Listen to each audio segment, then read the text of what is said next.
further problems on differentiating common functions. Question 6. A, y equals 4 log 9x. Straightforward differential using this table of differentials.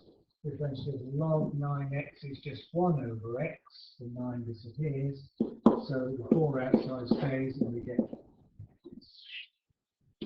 b, y equals e to the x minus e to the minus x all over 2. First step is to split the fraction into e to the x over 2 minus e to the minus x over 2. Now we can differentiate each term in turn. So dy by dx equals, differential of e to the x is just e to the x. This is non-differential, so that stays as e to the x over 2. But this one we have to be a bit careful with.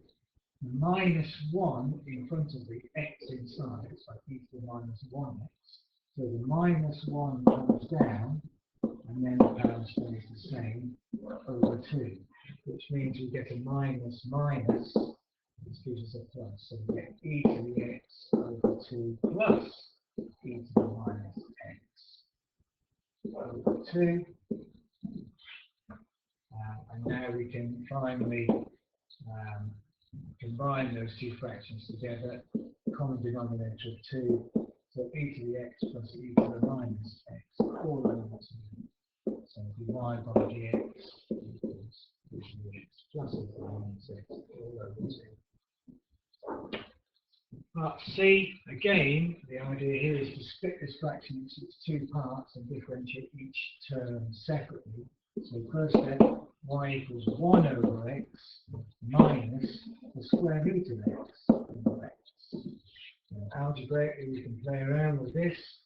Y equals, using the laws of indices, x to the minus 1, because 1 over x, inverse is a negative power, and don't forget this is power 1. The other term is a little bit more awkward. Let's have a look at that. If we first of all think of this as x to the half over x to the 1, then we use the ideas of again the laws of indices. When we divide, if the powers are the same, we subtract the powers. So that again, if we divide, if the base is the same, we subtract the powers. So y equals x to the minus 1, that's the first term, minus x to the half minus 1, subtracting the powers. So y equals x to the minus 1 minus x to the minus a half. Now I've got it in a form I can differentiate it. dy by dx equals minus 1 x to the minus 2 minus a half x to the minus 3 halves. So this equals minus x to the minus 2 minus gives us a plus a half x to the minus 3 halves. This can be rewritten as minus 1 over x squared using the law of indices plus 1 over 2 x to the 3 halves. Again, use the law of indices to bring the x to the 3 halves underneath with the 2. And so finally, we can write this as minus 1 over x squared plus 1 over 2 times the square root of x cubed.